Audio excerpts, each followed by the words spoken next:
Buenos días, un cordial saludo a todos que están en este webinar. Hoy día estoy con Publio Ribeiro.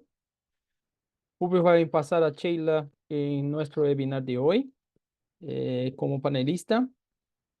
Publio es coordinador general de ambientes innovadores de startups del Departamento de Apoyo a los Ecosistemas de Innovación en la Secretaría de Desarrollo Tecnológico e Innovación del Ministerio de la Ciencia y Tecnología e Innovación del Gobierno brasileño. Y va a hablar acerca de los estímulos para las empresas que extraen innovación para Brasil. ¿Cuáles son los programas para eso? Etcétera. Los beneficios que hay hoy día y todo eso. Pero antes de pasar la palabra a Publio para que nos dé esa presentación, esa valiosa presentación, voy a hablar un poquito, presentar a ustedes sobre un doing business en Brasil. Partimos ahí. Rápidamente acerca de cómo hacer negocios en Brasil, los requisitos para establecer su empresa en ese gigante de Latinoamérica. Bueno, empezamos con algunos datos e informaciones generales. Cumple decir que Brasil es el sexto país más poblado del mundo, con 215 millones de personas, 217, perdón. Las provincias o estados, como llamamos, más grandes son São Paulo, con 46,5 millones de personas, Minas Gerais, con 21,4 millones de personas, y Rio de Janeiro, con 17,5 millones de personas. Brasil es la economía más grande del mundo, el séptimo mercado consumidor del mundo. Son 20 millones de empresas activas y São Paulo es la cuarta economía, hablando de ciudad acá, es la cuarta economía más grande de las Américas. Acá tenemos un mapa geográfico de ese gigante que es Brasil, que se divide en 5 regiones. Norte, nordeste, centro-oeste, sudeste y sur. Hablando un poquito de las características locales de cada estado, puedo hablar un poco de cada economía. La economía de la región norte está fuertemente influenciada por la riqueza natural del Amazonas, lo que incluye recursos minerales, forestales y la biodiversidad. En destaque está la minería, ya que la región posee grandes reservas de minerales como bauxita, manganeso, hierro y oro. Y el estado de Pará es uno de los mayores productores de mineral de hierro del país. Está también la agropecuaria, con la producción de soya y ganadería, donde la producción de soya y ganadería son importantes, especialmente en estados como Rondônia y Tocantins. Y la producción de energía, porque la región es responsable de gran parte de la generación de energía eléctrica de Brasil, con destaque para la central de hidroeléctrica de Belo Monte en Pará. Y también el extractivismo, con la extracción de madera y caucho aún tiene relevancia, aunque hay esfuerzos para la explotación sostenible. La región nordeste tiene una economía diversificada con actividades que van desde la agricultura hasta el turismo y la industria. Como destacado se ve la agricultura, con la producción de cana de azúcar, algodón, frutas, especialmente melón, mango, uva, y soya es significativa. La región también se ha destacado en la producción de energías renovables, como la energía eólica. Hay mucho turismo en la región nordeste, con las playas, la cultura y el patrimonio histórico. Hacen del turismo una importante fuente de ingresos, especialmente en estados como Bahía, Pernambuco y Ceará. Y la industria, hay una industrialización que creció mucho en la región nordeste, con polos petroquímicos y automovilísticos, principalmente también en Bahía y Pernambuco. La región centro-oeste tiene una economía conocida como el gran granadero de Brasil. La economía del centro-oeste está dominada por el agronegocio. Entonces se destaca el agronegocio con la producción de soya, maíz, algodón, además de la ganadería bovina, son los pilares económicos. Mato Grosso es el mayor productor de soya del país. Hay la agroindustria, con la transformación de productos agrícolas y derivados, también es importante, con varias industrias de procesamiento de alimentos. Y también hay una economía de servicios, Con Brasilia, que es la capital del país, la región tiene una fuerte presencia del sector de servicios, especialmente con los relacionados con el gobierno y la administración pública. La región sudeste es la región más rica e industrializada de Brasil, con una economía diversificada y altamente desarrollada. Se destaca la industria, con São Paulo, que es el principal centro industrial del país, con sectores como automotriz, químico, farmacéutico, tecnológico. Rio de Janeiro también tiene una fuerte industria petroquímica y naval. También tiene muchos servicios, es importante centro financiero con la Bolsa de Valores de São Paulo y es sede de grandes bancos e empresas. El comercio, que está altamente desarrollado, con grandes centros comerciales y una vasta red de distribución. Y también hay agricultura, con producción de café, caña de azúcar, naranja y otros productos agrícolas que también es significativa. La región sur tiene una economía caracterizada por la diversidad también, con fuerte presencia de la agropecuaria, industria y servicios. Para las empresas, hay algunos beneficios de ingresar en Brasil. Los consumidores brasileños prefieren comprar productos y servicios de Brasil en vez de importar de empresas extranjeras. Es como una cultura. Para las empresas brasileñas que califican para tributar bajo el Sistema Nacional Simple, que son 90% de las empresas, es mucho mejor comprar una empresa establecida en Brasil, ya que no necesitan preocuparse por la gran carga fiscal que afecta a un producto o servicio importado. Por una empresa establecida en Brasil, planificación tributaria se puede recuperar parte de los impuestos que ergamos en importación y hay muchas licitaciones públicas en las que solo se permite participar a empresas establecidas en Brasil. El comercio se puede hacer de tres maneras. Teniendo un cliente distribuidor, o sea, vende productos o servicios a través de un importador brasileño, por medio de representación comercial, contratar un representante comercial en Brasil que representará a la empresa extranjera en territorio brasileño y establecer una empresa en Brasil mediante representación legal, que es más rápido y fácil, o mediante la obtención de visa de inversionista. Con cliente exterior tienen bajo costo, además de disparar por un importador, hay poco valor añadido del producto, baja frecuencia y reducido poder adquisitivo respecto al mercado internacional. Por representación comercial hay un alto costo con opción de introducción y mapeo de mercado, pero altos costos de contratación, comisiones e impuestos. Y a establecer una empresa en Brasil, a pesar de los costos fijos, hay mejores beneficios fiscales y valor agregado del producto. Tiene credibilidad con consumidores, proveedores y agencias gubernamentales. Brasil permite que cualquier empresa brasileña, excepto para algunas actividades muy específicas, sea propiedad total de un socio extranjero. Sin embargo, es necesario que cada socio extranjero otorgue un poder a un representante legal en Brasil. El representante legal debe ser una persona natural, brasileña o extranjera, residente en Brasil, y si la persona es extranjera, debe tener visa permanente. Abrir una empresa en Brasil toma en promedio 30 días. Pasaríamos por la fase preliminar, que contratar representantes, contador, domicilio y definir la línea de negocio. Se recomienda sociedad de responsabilidad limitada con posibilidad de un único socio. Hacer la juntada de los documentos, que en general lo que se tarda más, donde vamos a hacer la presentación de poderes, constitución, identidades y redacción de los estatutos de la nueva sociedad.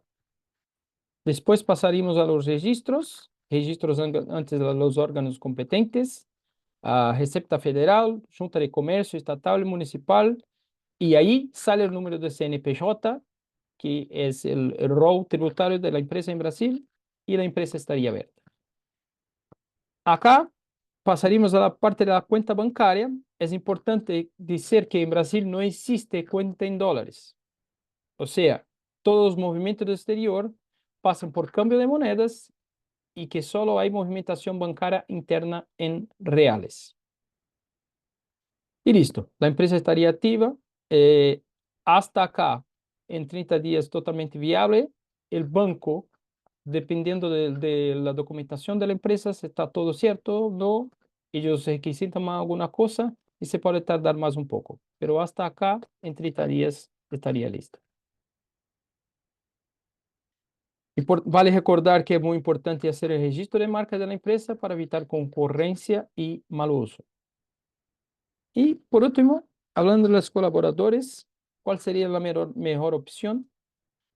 Hay dos maneras, como un contratado, un prestador de servicio externo, que firma el contrato de prestación de servicios e emite factura, y como empleado. La empresa firma un contrato de trabajo, da de alta empleado y paga los derechos laborales. El prestador de servicio, como contratado, no podrá tener horarios fijos, superiores jerárquicos, ni trabajar de forma habitual personal.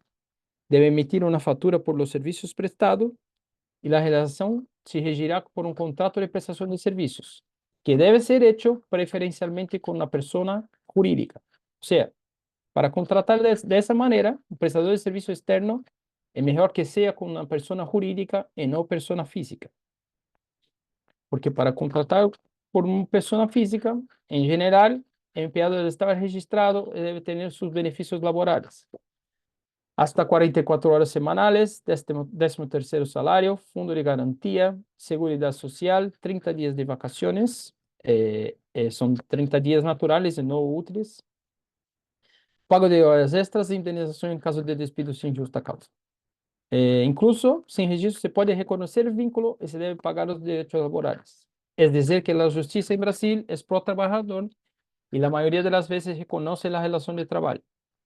O sea, si el empleado va a tener superior jerárquico, horarios fijos, habitualidad y sueldo fijo, la menor manera de que sea registrado con pago de todos los derechos, eso para evitar multas, sanciones y demandas judiciales.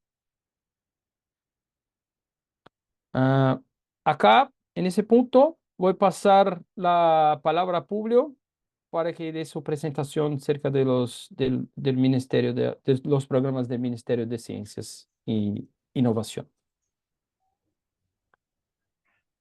Hola, Publio, muchas gracias por estar aquí con nosotros, gracias por la confianza y por presentar esos programas que son tan valiosos para nuestras empresas.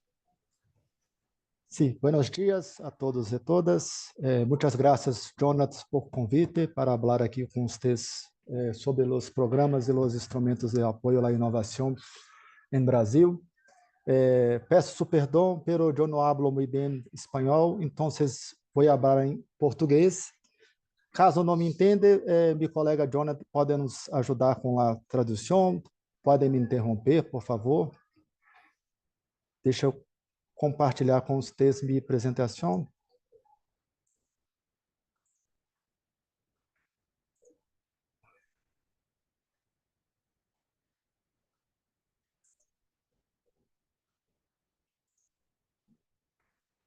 Vocês Aí, podem me perfeito. ver? Sim, Perfeito? perfeito, perfeito. Bem, estou aqui no Ministério da Ciência, Tecnologia e Inovação e vou falar com vocês sobre políticas, programas e instrumentos de apoio à inovação tecnológica no Brasil. Uma apresentação breve e depois podemos fazer uma roda de perguntas, de respostas. Basicamente, vou tratar de 4 assuntos, 4 temas, né? Primeiramente, do Sistema Brasileiro de Ciência, Tecnologia e Inovação, sobre a Política Nacional de Ciência, Tecnologia e Inovação, de alguns desafios da política de inovação tecnológica nas empresas e, finalmente, dos instrumentos, dos programas de apoio oferecidos no Brasil, tanto pelo setor público, pelo governo, como também pelo setor privado.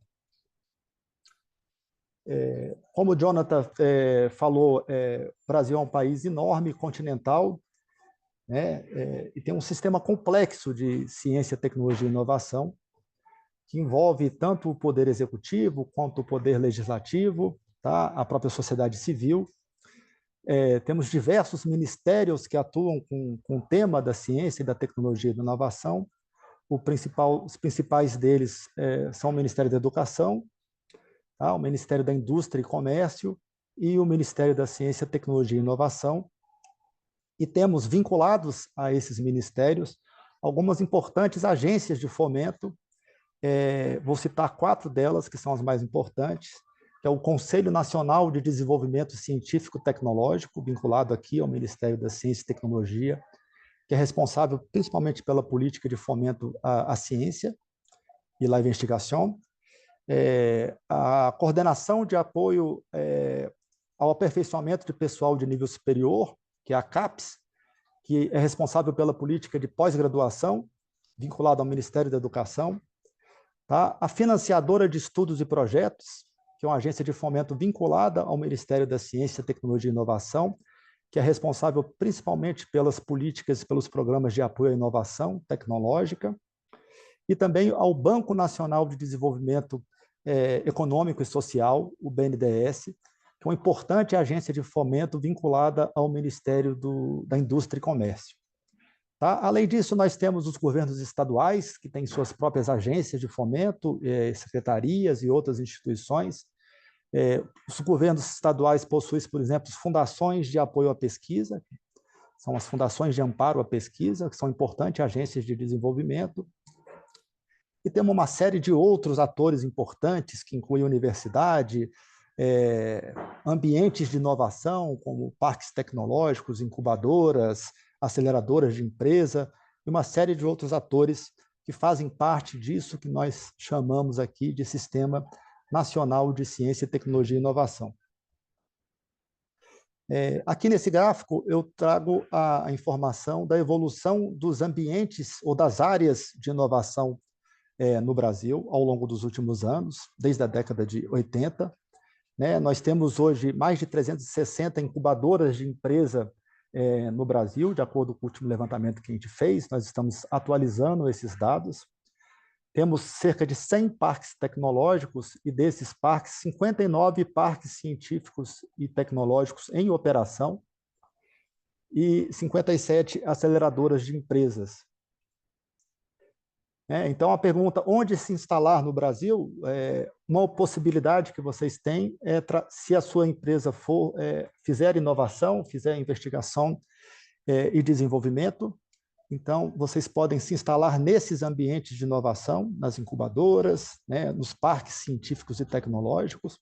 Temos parques importantes em São José dos Campos, o Porto Digital, em Recife, o Parque da UFRJ, no Rio de Janeiro, no sul do país, Tecnocinos. Temos diversos parques que são ambientes de colaboração das empresas com universidades, centros de pesquisa, com o governo, que tem, inclusive, incentivos para atrair empresas estrangeiras que querem fazer suas atividades de pesquisa e desenvolvimento, de investigação e desenvolvimento no Brasil. Um pouco sobre a política nacional de ciência, tecnologia e inovação. Nos últimos 20 anos, tivemos uma importante evolução dessa política. Tá? Ali no começo dos anos 2000, foram criados os chamados fundos setoriais de ciência e tecnologia e a reestruturação do chamado Fundo Nacional de Desenvolvimento Científico e Tecnológico, que é a principal fonte de financiamento que nós temos hoje no Brasil para as atividades de pesquisa, desenvolvimento e inovação.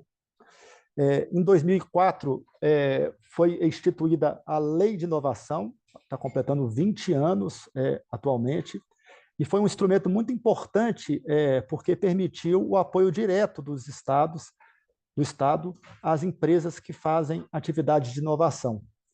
Então, é a Lei 10.973, de 2004. Essa lei foi atualizada em 2016, totalmente atualizada, e foi regulamentada, constituindo o que a gente chama do novo Marco Legal de Ciência, Tecnologia e Inovação. Em 2005, nós criamos um outro instrumento muito importante de apoio à inovação, que é a chamada Lei do Bem, que é a Lei 11.196, de 2005, que é uma lei que concede incentivos fiscais, isenção tributária para as empresas que fazem atividades de investigação e desenvolvimento no Brasil. Então, é um importante instrumento de apoio à inovação. Atualmente, a lei beneficia cerca de 3.500 empresas, né, que podem abater de seu imposto de renda os dispêndios, os investimentos realizados em investigação e desenvolvimento. A lei hoje tem uma renúncia fiscal de cerca de 9 bilhões de reais e ela mobiliza investimentos das empresas em investigação e desenvolvimento da ordem de 36 bilhões de reais. Então, é um instrumento muito importante e as empresas que operam no Brasil, elas podem usufruir, então, elas podem se beneficiar desses incentivos fiscais que são oferecidos pela Lei do Bem. Em 2013, foi criado também a Embrapi, que é a Empresa Brasileira de Pesquisa Industrial. É uma organização social vinculada ao Ministério da Ciência, Tecnologia e Inovação e a outros ministérios. E a Embrapi ela opera num modelo parecido com o Instituto Fraunhofer, da Alemanha, e ela financia projetos de investigação e desenvolvimento, de pesquisa e desenvolvimento, realizados em parceria por instituições de ciência, tecnologia e inovação, universidades, institutos de pesquisa e empresas. Então, é um outro importante instrumento de apoio à inovação que temos no Brasil. Mais recentemente, em 2021, nós fizemos o Marco Legal das Startups, que é uma lei complementar, complementar à Constituição Federal, que estabelece também uma série de incentivos ao fomento em startups, em novas empresas de base tecnológica. Então, rapidamente, né, falando um pouco dessa política aqui, dos principais instrumentos da política, se tiverem interesse, vocês podem acessar essa legislação, né, a legislação que fundamenta a política no sítio eletrônico, né, no portal do Ministério na internet, por meio desse QR Code, né, e conhecer um pouco mais sobre a legislação que fundamenta, né, o marco legal da ciência, da tecnologia e da inovação. Pois bem, quais são os principais desafios que nós temos no Brasil hoje em termos de política de inovação? Primeiro, ampliação dos gastos empresariais em pesquisa, desenvolvimento e inovação. Né? O governo investe relativamente bem nessas atividades em relação aos outros países do mundo, aos países da OCDE, mas nós temos um grande desafio que é aumentar o dispêndio privado, os gastos privados nessas atividades de pesquisa, desenvolvimento e inovação. Um segundo desafio é ampliar a quantidade de pesquisadores fazendo inovação nas empresas. O Brasil ele forma atualmente cerca de 80 mil mestres e doutores no seu sistema de pesquisa e pós-graduação, e nós temos que ampliar a quantidade desses pesquisadores fazendo P&D nas empresas para que a gente possa ampliar a nossa capacidade de inovação. Temos um terceiro desafio, que é ampliar a quantidade de empresas inovadoras. Tá? Então, o Brasil ele tem uma pesquisa muito grande sobre a inovação tecnológica nas empresas, que é uma pesquisa que o Instituto Brasileiro de Geografia e Estatística, que é o nosso órgão estatístico oficial, ele faz, que é a Pintec, Pesquisa de Inovação. E a Pintec nos mostra que, de um universo de mais ou menos 100 mil empresas industriais que operam no Brasil, apenas 5, 6 mil empresas elas fazem pesquisa e desenvolvimento de uma forma contínua. Né? Então, nós temos que ampliar a quantidade de empresas que fazem pesquisa e desenvolvimento no Brasil para que isso possa ter impacto na capacidade de inovação da economia brasileira. E, finalmente, nós temos um desafio que é promover uma maior cooperação entre as instituições de ciência e tecnologia, entre as instituições de pesquisa e as empresas. Eu não vou entrar nos indicadores, nos dados, eu acho que não é o objeto desta apresentação, mas apenas para situar um pouco os programas e os instrumentos de apoio à inovação. Nós temos hoje no Brasil um conjunto muito amplo de programas, de instrumentos, de mecanismos de apoio à inovação tecnológica, tá? Que podemos dividir em dois principais grupos. De um lado, o apoio financeiro indireto, que é concedido, por exemplo, por meio dos incentivos fiscais, né, que são isenções de tributos que o governo oferece para as atividades, para as empresas que fazem pesquisa, desenvolvimento e inovação. Eu falei para vocês da Lei do Bem, é o principal instrumento que nós temos de renúncia fiscal, mas temos um outro instrumento que é muito importante, que é a Lei de TICs, a Lei de Informática, que também concede uma série de incentivos tributários, fiscais, para as empresas que investem em pesquisa e desenvolvimento na área de tecnologia de informação e comunicação. Tá? Temos outros instrumentos. Temos também um outro instrumento, que é o investimento obrigatório que as empresas que atuam nos setores de petróleo e gás e de energia elétrica, que são setores regulados na economia brasileira, as empresas que atuam nesses setores, elas têm que investir um percentual do seu faturamento em pesquisa e desenvolvimento, tá? E esse investimento, então, ele é obrigatório, ele é regulado por agências reguladoras, no caso, a Agência Nacional de Petróleo, a ANP, e a Agência Nacional de Energia Elétrica, que é a ANEEL. Do ponto de vista do apoio direto que é concedido às empresas que fazem inovação, nós temos os recursos reembolsáveis, que é os recursos de empréstimo, de crédito, que é oferecido para as empresas que investem em pesquisa, em desenvolvimento, em inovação. Atualmente, nós fizemos uma mudança recente no governo e estamos com a taxa de juros praticamente negativa para os financiamentos que são concedidos para o investimento em inovação. Tá? Esse crédito é concedido tanto pela financiadora de estudos e projetos, que é a agência de fomento vinculada ao MCTI, como também pelo Banco Nacional de Desenvolvimento Econômico e Social. Tá? Então, são as duas principais agências de fomento que concedem, então, empréstimo, crédito, com taxas de juros quase negativas, tá? Para as empresas que operam, que fazem projetos de pesquisa, desenvolvimento e inovação.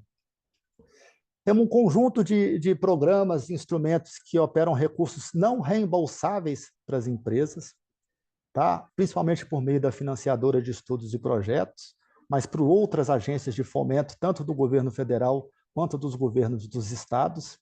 Então, a financiadora de estudos e projetos, por exemplo, a lei de inovação, ela permitiu que a gente conceda o dinheiro direto para as empresas que fazem pesquisa e desenvolvimento. A gente chama esse instrumento de subvenção econômica à inovação. Então, a gente tem uma série de chamadas públicas que as empresas submetem projetos de pesquisa e desenvolvimento para a financiadora de projetos e recebem, então, recursos não reembolsáveis para desenvolver, então, projetos de pesquisa e desenvolvimento, sobretudo em TRLs, né, mais baixos ou intermediários, a fase de maior risco tecnológico do projeto de pesquisa e desenvolvimento. Temos outros instrumentos, que a concessão, por exemplo, de bolsas, né, para atrair pesquisadores para atuarem nas empresas inovadoras. Então, estamos, inclusive, com uma chamada pública aberta, um edital aberto no Conselho Nacional de Desenvolvimento Econômico e Social, que é o programa RAI, de Recursos Humanos para Atividades Estratégicas, em que o CNPq ele concede bolsas para as empresas que têm projetos de pesquisa e desenvolvimento, para que elas possam contratar pesquisadores para atuar nesses projetos. Tá? Então, esse é um instrumento importante. Além disso, tem toda a parte de capital de risco, que cresceu muito no Brasil nos últimos anos, de investimento anjo, de seed money, venture capital, tá? De equity, uma série de instrumentos, de fundos de investimentos que são gerenciados também pelo BNDES ou por outras agências, ou mesmo diretamente pelo mercado, e o investimento direto que é feito nas empresas inovadoras. Tá? Vou passar rapidamente, não vou me estender muito. Vocês podem acessar muitos desses instrumentos neste portal, nessa ferramenta, que está no sítio eletrônico da Confederação Nacional da Indústria, da CNI. Então, a CNI ela tem um movimento, um grupo que chama Mobilização Empresarial pela Inovação, que é o MEI, e esse grupo ele faz o mapeamento dos principais programas e instrumentos de apoio à inovação nas empresas. Tá? É um portal, você pode fazer as buscas por esses programas, ele é bem atualizado, então eu recomendo que vocês entrem nesse portal e busquem informações mais detalhadas sobre os diversos programas, instrumentos que temos no Brasil atualmente para apoiar a inovação nas empresas. Aqui são dados do Fundo Nacional de Ciência, Tecnologia e Inovação, o FNDCT, que é a principal fonte de financiamento que nós temos hoje no Brasil para apoiar as ações, os programas de fomento à inovação, né, a ciência, tecnologia e inovação. Teve uma oscilação muito grande dos recursos desse fundo nos últimos anos, né, mas no atual governo eles foram liberados, né? Então, em 2023, nós tivemos um orçamento de quase 10 bilhões de reais para o investimento nas ações que são operadas principalmente pelo Ministério da Ciência, Tecnologia e Inovação. Este ano, em 2024, os recursos são de quase 12 bilhões de reais, tá? E aí incluindo tanto a parte de recursos não reembolsáveis, que é o recurso que a gente opera direto para as instituições de ensino e pesquisa, como também para as empresas, como também pelos recursos reembolsáveis, que são os recursos de crédito que oferecemos para as empresas que fazem inovação. Esse só do orçamento do Ministério da Ciência e Tecnologia. O fundo está estruturado atualmente em 10 programas estratégicos, né, que envolvem áreas de interesse do governo brasileiro, né? Então, tem a parte de financiamento da infraestrutura nacional de ciência e tecnologia. Tem um segundo programa, que é o Programa de Inovação para Reindustrialização, ou para Neoindustrialização. O Brasil sofreu, nos últimos anos, um processo intenso de desindustrialização, né? Então, nós temos um desafio grande, que é promover a reindustrialização da economia brasileira, mas uma reindustrialização que tenha a inovação como um elemento-chave. Eu não vou entrar aqui no detalhe dos programas, depois o Jonathan pode compartilhar essa apresentação com vocês. Um outro programa estratégico dentro desse desafio é a nova política industrial do governo brasileiro, que é a NIP, tá? E a política do nosso Fundo Nacional de Desenvolvimento Tecnológico, ela está alinhada com as linhas que foram estabelecidas para essa nova política industrial, e ela foi estruturada, vocês podem acessar o plano de ação dessa política também nesse site aqui do Ministério do Desenvolvimento, Indústria e Comércio, tá? E ela foi estruturada em 6 missões, né? Então, uma missão ligada à área de segurança alimentar, uma outra missão ligada à área de saúde, tá? Uma terceira missão ligada à parte de saneamento, moradia e mobilidade nas cidades. Uma quarta missão relacionada com a transformação digital da indústria e com a elevação de produtividade dentro desse movimento da indústria 4.0. Uma quinta missão ligada à bioeconomia, descarbonização, transição energética e segurança. E uma sexta missão ligada com a parte de soberania e defesa nacional.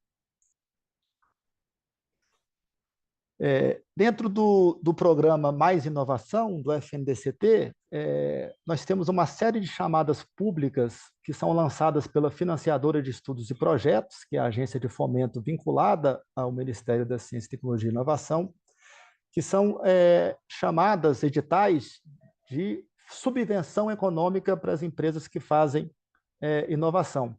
Então, é o dinheiro não reembolsável. Tá? O valor mínimo desses projetos é de 3 milhões de reais. As empresas podem submeter suas propostas em fluxo contínuo, a qualquer momento, lá na financiadora de estudos e projetos.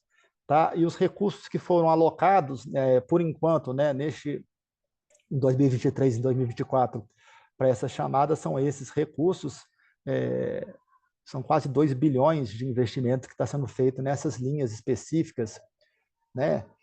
Cadeias agroindustriais sustentáveis, saúde, mobilidade urbana, aviação sustentável, semicondutores, resíduos, saneamento, energias renováveis, bioeconomia, soberania e defesa, né? Inteligência artificial, ou seja, essas chamadas públicas elas estão vinculadas às linhas que foram definidas para a nova política industrial do governo. talvez vocês não consigam enxergar, né, mas a FINEP tem um conjunto muito grande de programas e de instrumentos de apoio à inovação, né, tanto do financiamento reembolsável, como eu falei, quanto do financiamento não reembolsável, como também do investimento, né, de programas de investimento feitos em empresas inovadoras, né, e vocês podem acessar esses programas diretamente no site da FINEP. E para as empresas, você tem também uma segmentação do programa pelo porte das empresas. Tá? Então, temos um conjunto de programas que atendem startups e pequenas empresas, micro e pequenas empresas. Tá? Temos outros programas voltados para médias empresas, grandes empresas. Enfim, temos um portfólio muito grande de programas na FINEP, mas não apenas na FINEP. Tá? Nas outras agências de fomento do governo federal, nas agências de fomento dos governos estaduais, por instituições privadas que operam com instrumentos de apoio à inovação, como o Serviço Brasileiro de Apoio à Micro e Pequena Empresa, o SENAI, que é o outro serviço de apoio à inovação na indústria. Tem uma série de agências paraestatais também que oferecem programas, instrumentos, a própria Embrapi, como eu falei. Então, eu recomendo que vocês acessem lá o site da MEI Tools e eu fico à disposição de vocês para esclarecer alguma dúvida. Aqui meu contato, vocês podem me acessar.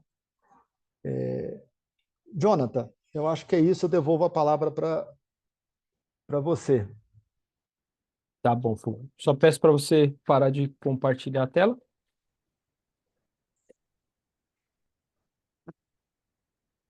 Parou? Não. Não. Aqui, pronto. Perfeito. Bueno, llegamos al final de nuestra presentación. Importante decir que para tener acceso a todos esos beneficios, a esos programas, la empresa tendría que estar en Brasil y nosotros podemos dar todo el apoyo que la empresa necesita para hacer un soft landing en Brasil, como la parte de contable, la parte de abertura de la empresa, el payroll y todo lo que más necesita. El Moon Group está apto a hacer toda la asesoría necesaria para que la empresa empiece a operar efectivamente en Brasil. Eh, Agradezco nuevamente a Publio por la confianza, por su tiempo, por estar con nosotros. Yo creo que para las empresas de innovación es una gran oportunidad los programas que el gobierno brasileño está desarrollando para el desarrollo de la innovación en Brasil. No veo preguntas y respuestas del chat, el QA, entonces nos quedamos por acá. Gracias nuevamente, Publio.